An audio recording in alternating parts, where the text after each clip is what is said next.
More than 200 children remain separated from their families as a result of the Trump administration's zero-tolerance policy. One of the challenges of that policy was transporting the large numbers of immigrant children the government now shelters. From the Center for Investigative Reporting's Reveal team, Aura Bogado reports. 7-year-old Wilson remembers the place where he spent his first nights away from his mother. ¿A dónde fueron ustedes? This is the first office we went to. We went in here. ¿Y a dónde dormías vos? I slept in this room. Wilson's mother, Maria Antonia Lario Soto, says the two of them made their journey northward toward the U.S. border to escape violence in their hometown in Guatemala. At the end of May, as they walked across the U.S.-Mexico border in Arizona to seek asylum, they were apprehended by Border Patrol for crossing without permission. Hours later, a Border Patrol agent told Lario Soto she would be separated from her son. We were all scared because officers would tell us that we were going to be deported and our kids were going to stay here. And we wondered, how could that be possible? Nobody gives up their children just like that. They are the most precious thing for us. Lario Soto recalls the very moment Wilson was taken away from her. Around 4 a.m., they took him away from me. They didn't tell me where they were going to take him. I asked them, but they said they couldn't tell me. The only thing they told me is that he was going to be placed with other kids because he couldn't stay with me. What was that first night like for you without your son? It's a terrible life to be all alone and not knowing where he is and not being able to talk to him. I had never been away from him. It was so hard. Immigration and Customs Enforcement paid a company called MVM Inc. to transport Wilson to a shelter contracted by the Office of Refugee Resettlement. ICE allows its contractors to bring immigrant children to their own offices, like this one, leased by MVM in Central Phoenix, Arizona. But ICE said its contract doesn't allow contractors to hold children for more than 24 hours. The facilities are waiting areas for minors awaiting same-day transportation. These offices are not overnight housing facilities per the contract with ICE. But in Wilson's case, he spent 2 nights at one of these facilities. Liana Dunlap lives next door and over a couple of days witnessed at least 2 groups of children entering the building. She filmed this video the day after Wilson was brought there. I was doing my dishes and then I see a van pull up and I noticed that the van has kids in it, and then they walked inside. And I got a really weird feeling. I was like, that didn't seem right or normal, or I just didn't get a good feeling from it. And I was like, I'm gonna go get my phone, and then I started recording it. Dunlap says she witnessed a separate group leaving the building. It was about 4 or 5 vans pull up, and that's when I saw them all come out, and it was probably like 80 to 90 kids come out of there. They just started having them come straight out of the door onto the vans. From just outside the office windows, she saw a blow-up mattress, a box labeled baby shampoo, and medication schedules suggesting extended stays. Though the building is now vacant, at least 200 children came through here over the course of 2 weeks.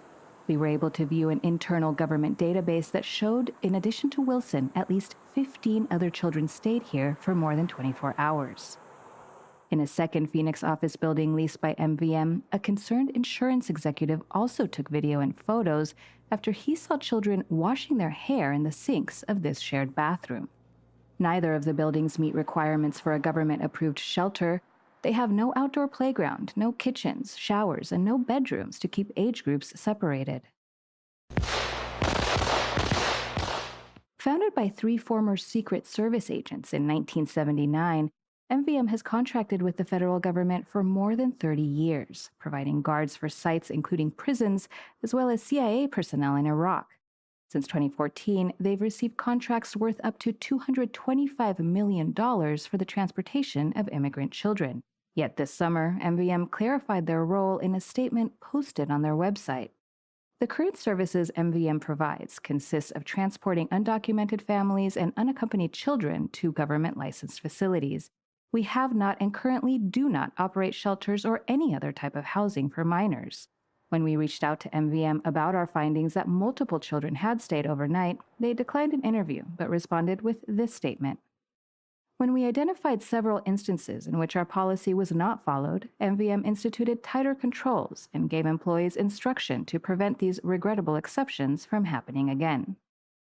Well, the primary goal of any contractor is profit. If the well-being of children is profitable to them, it is potentially possible that they will do a better job. Prothap Chatterjee is the executive director of CorpWatch, a research group advocating for corporate accountability. It is not entirely surprising that MVM has been accused of skirting their obligations in Arizona, because these accusations have come up in the past. During the Iraq War, the CIA pulled out of a $1 billion contract with MVM for failing to provide the full number of guards for government personnel. Well, I just ask people to think, if it was your 3-year-old grandson placed in the hands of strangers, how would you want your 3-year-old to be treated? Representative Zoe Lofgren is on the House Judiciary Committee, which supervises the Department of Homeland Security and ICE. If there is misconduct, then I think there ought to be ramifications, either a loss of profit or termination of the contract, depending on how severe the misbehavior was. ICE did look into MVM's overnight stays and says they have outlined several specific adjustments with the contractor to rectify that issue going forward. But at the same time, ICE awarded MVM a new contract to provide translation services potentially worth up to $185 million. Lofgren says more should be done and asks the Department of Homeland Security, which oversees ICE, to investigate MVM's treatment of immigrant children based on our reporting. Ultimately, it's the government's responsibility, and they can't shirk that responsibility merely by signing a contract. We contacted the office of every Republican member of the House and Senate serving on committees that oversee ICE, but none agreed to be interviewed. After spending his 7th birthday away from his mother in a shelter, Wilson and his mother reunited in July and are living with family in Arkansas. They drove together to an orientation at Wilson's new school. The day before he started 1st grade, Wilson was excited to meet his teacher.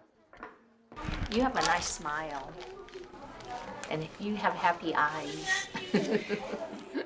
This moment is why Lario Soto says she was seeking to cross the border in the first place, for Wilson to have a good school in a safe environment. We don't come here just because we want to live fancy lives. We come here to be safe and give our children a better life. Our lives are always at risk over there. When you leave your house, you don't know if you'll come back alive or in a coffin. It's the worst. That's how it is in our country. Lario Soto can now remain with Wilson in the United States for 1 year on a humanitarian parole, but after that, the future is uncertain. And it remains uncertain for the hundreds of other children who are waiting to be reunited with their families. For the PBS NewsHour, I'm Aura Bogado in Fort Smith, Arkansas.